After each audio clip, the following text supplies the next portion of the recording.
Typical. I'm not hungry. Please give my apologies to all the guests. Sir Holm requests your presence, sir. Well, I guess I'm just gonna have to wait before going and looking for my Medusa. Tell him I'll be there in a minute.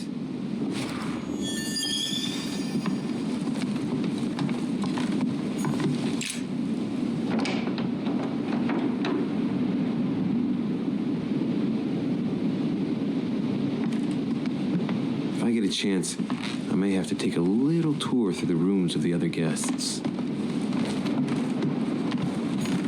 Monseigneur, His Eminence Cardinal Piaggi.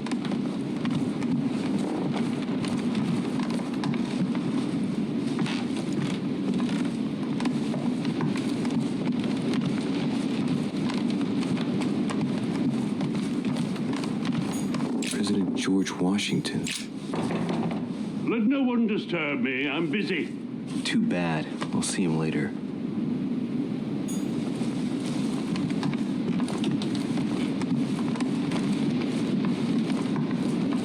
That's the door to Elizabeth's room.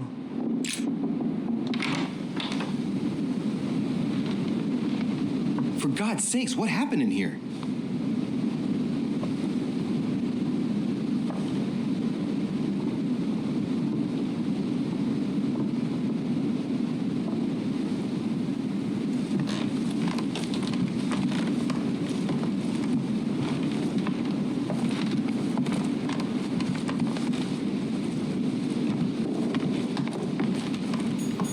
November, 1791. My dear sister, the cancellation of our reunion hit me like a stab to the heart.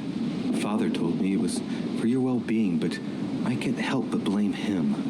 He claims that your condition has worsened and that it could be dangerous for both of us if we met. If only I knew where you were, believe me, I'd be at your side. I haven't received any news from you in a long time. Please write. Your loving sister, Abigail. P.S. I hope you like the enclosed talisman. 30 November. August 24th, 1792. Elizabeth, I'm driven to despair and doubt there is any point in writing to you. I'm not even sure you'll receive my letters. Father controls my correspondence more and more. I am certain he filters our exchanges. Thankfully, one of the chambermaids is able to help me get my letters to you. But they still remain unanswered. I often think about you and pray every day to be able to hold you tight. We have so much time to make up. I beg you, answer me, please. Your loving sister, Abigail. P.S. That horrible woman came again yesterday. She spent a long time speaking with Father. I didn't understand everything because they spoke in French, but I'm sure they were talking about you.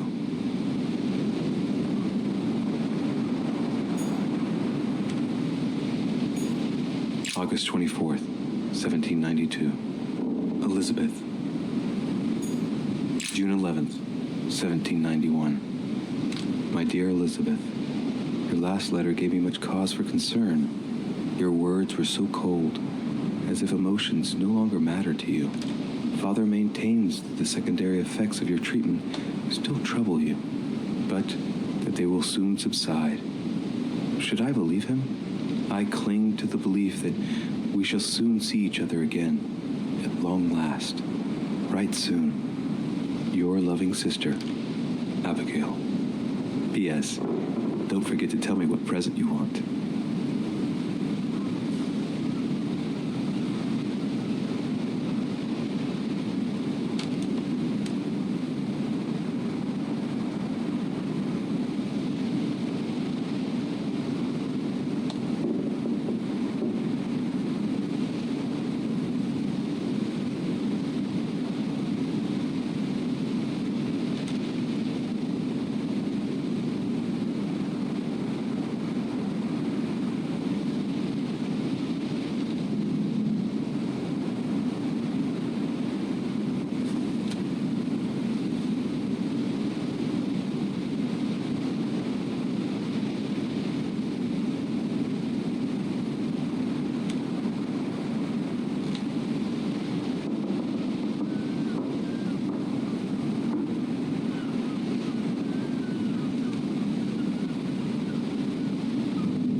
water.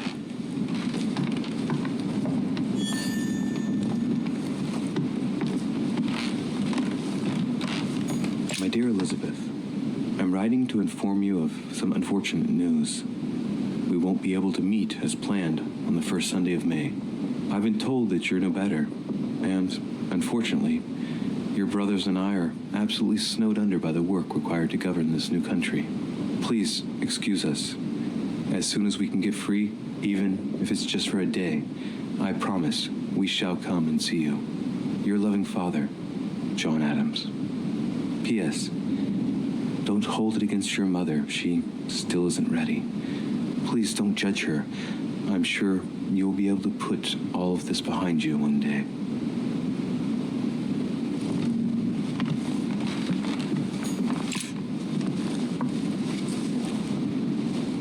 A chest with a half-circle pattern.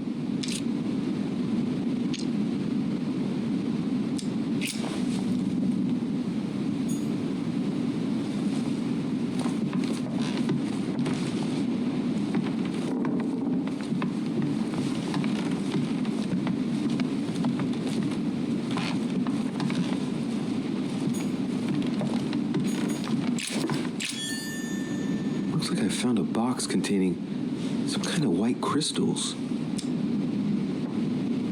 Well, let's see what it tastes like. Ugh. I really need to stop tasting everything I find now.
Monsieur de Richet, I really need to talk to you.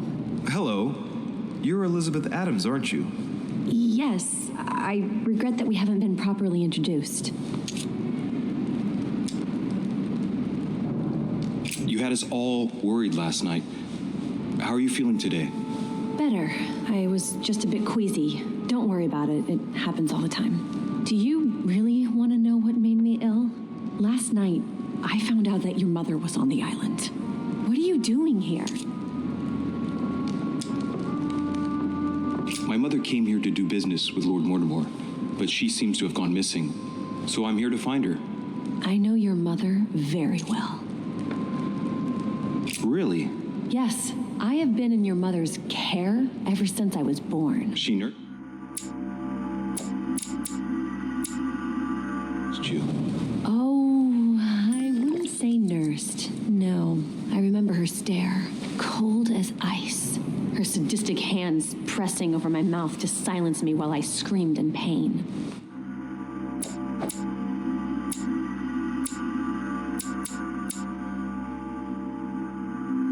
I remember her knees, too. She held me down with them while she cut and burned scars into me. Hold on a minute. What do you mean? You can ask her when you see her. Huh, she's getting more and more agitated.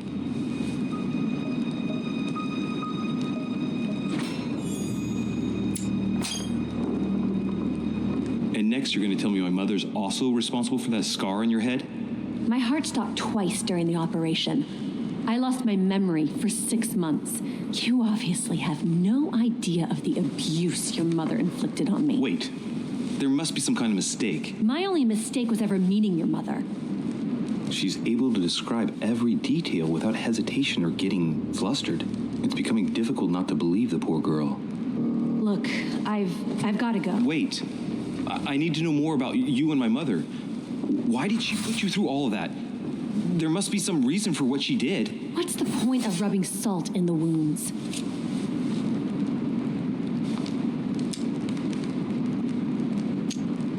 You're right. I don't want this conversation to turn into an interrogation. You've suffered enough already. I respect your silence.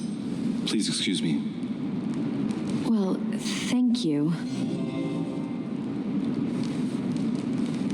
I know your little game.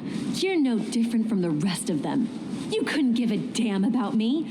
The only thing you're interested in is finding out about your mother. Don't say that. Not everyone wants to use you. Some people care about you, don't they?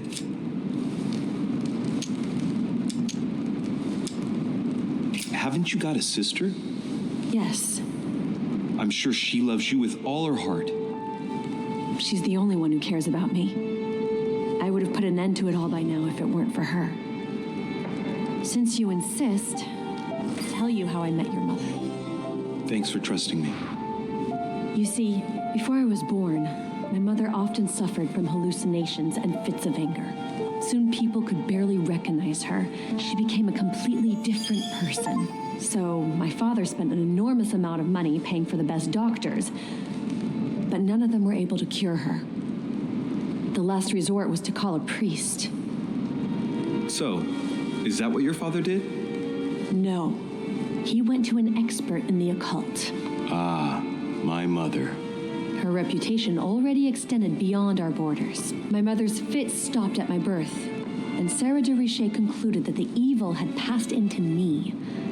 Not only did it encourage her to stay, but she took the opportunity to advise my father to separate me from the rest of my family. That's how I was declared stillborn. My fate was decided that very day.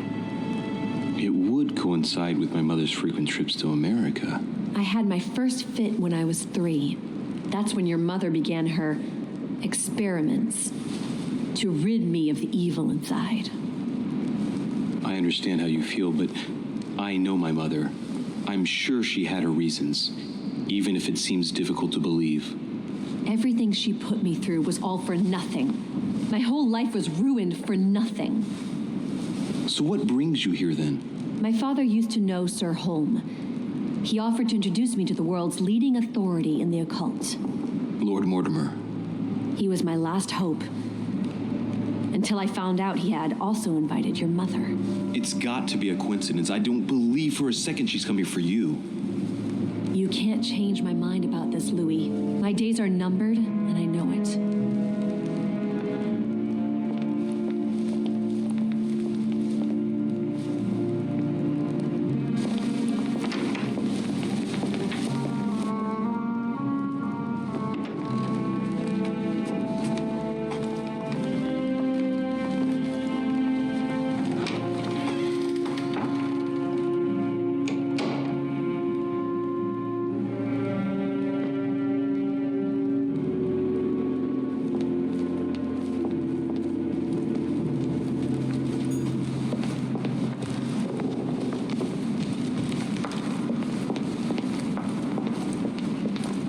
Saturn devouring his sun. Good God, how awful. Everything in this painting is disturbing. It's the first time I've seen brushstrokes like this.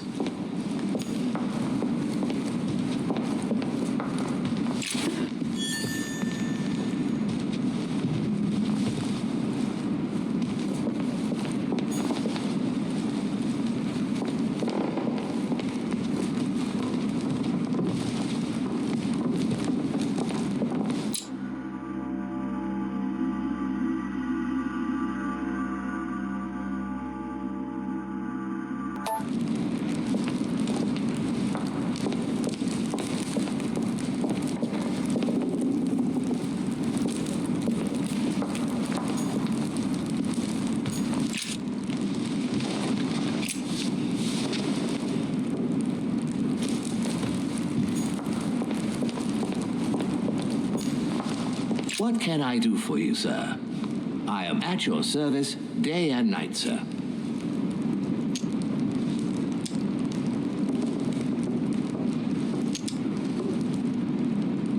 What can you tell me about the guests? Do excuse me, sir, but I am bound by discretion to say nothing about Lord Mortimer's guests, sir. Perhaps sir would like to know something else?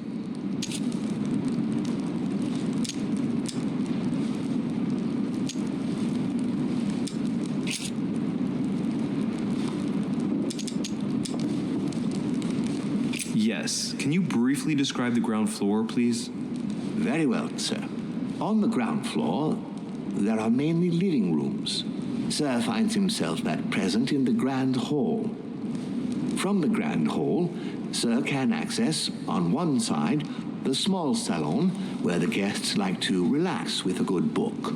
From there, Sir can access the conference room, which is closed at present for preparations. That is where Lord Mortimer likes to gather all of his guests for talks. From the other side of the Grand Hall, Sir may access the dining room. That is where Sir's meals will be served.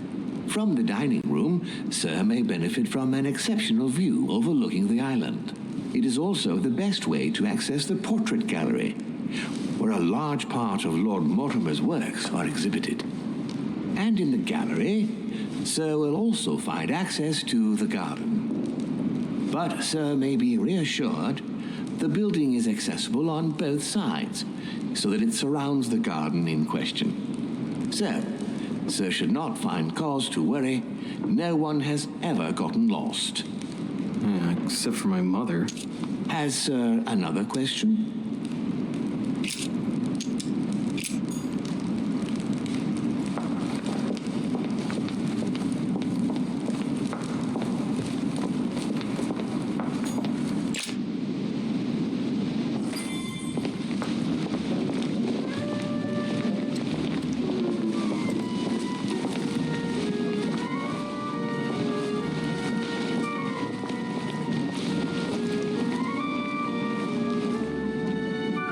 Dear friends, I bid you welcome. I hope the night was not too short.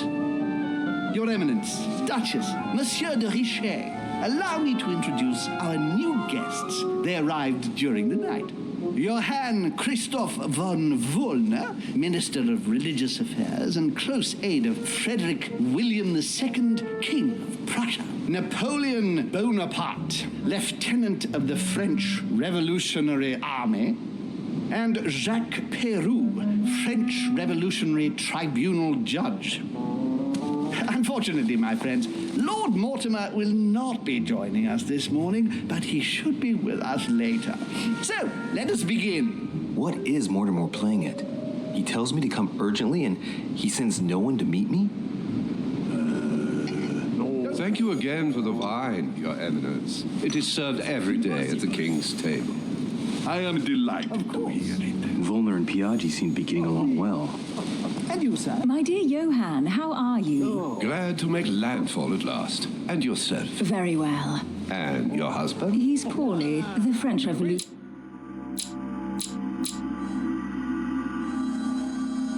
The French Revolution gives him terrible headaches. Oh, I understand. I shall feel better too as soon as the situation is settled. If by chance the French crisis is emulated in Berlin, there will always be a refuge for you in London, my dear. Your offer does you honor, but London is much closer to Paris than Berlin. Beware.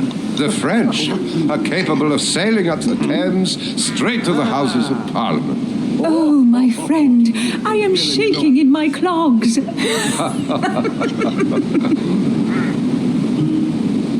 Is the wine to your liking? Very much so, Sir Gregory. Such complexity. Typically French. A Sauterne, isn't it? Absolutely. If I'm not mistaken, this is not Lord Mortimer's favourite wine. It is yours. In his absence, I have taken the liberty of making a slight deviation from the rule, but I count on your discretion. Don't worry, I appreciate the same grape variety.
tasted that nectar here at this table, the finest minds of the century were present. And the last time we drank it, the orphanage in Bloomsbury was still in ruins.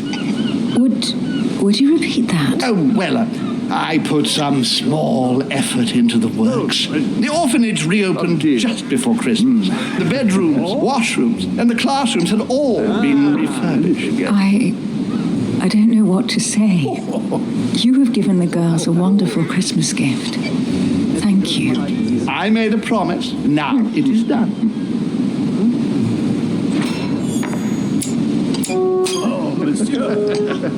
It's the first time I've ever seen her so moved. Just mentioning that orphanage broke right through Emily's hard shell.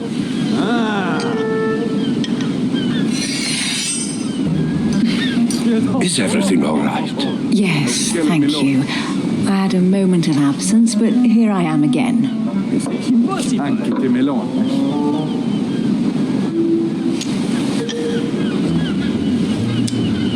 My lord, I only know the prestige of your name. Might I have the honor of getting to know you a little better? You are Monsieur Louis Maras de Richet. de Richet. De Richet. A name with a nobiliary particle. Are you descended from a noble line? I am just a simple French citizen. Really? Oh, you seem nothing like a commoner. Especially compared to that wretch over there sharing our meal. Yes, I heard the news. What a story. Have you any information on this Napoleon? Please, go ahead. What do you want to know? He's certainly well connected in high places. Surprising. No one appears to know him. No one knows me, and yet here I am. Quite so. That's right. Monsieur de Richet, it would seem we have common interests. Could we speak in private, please?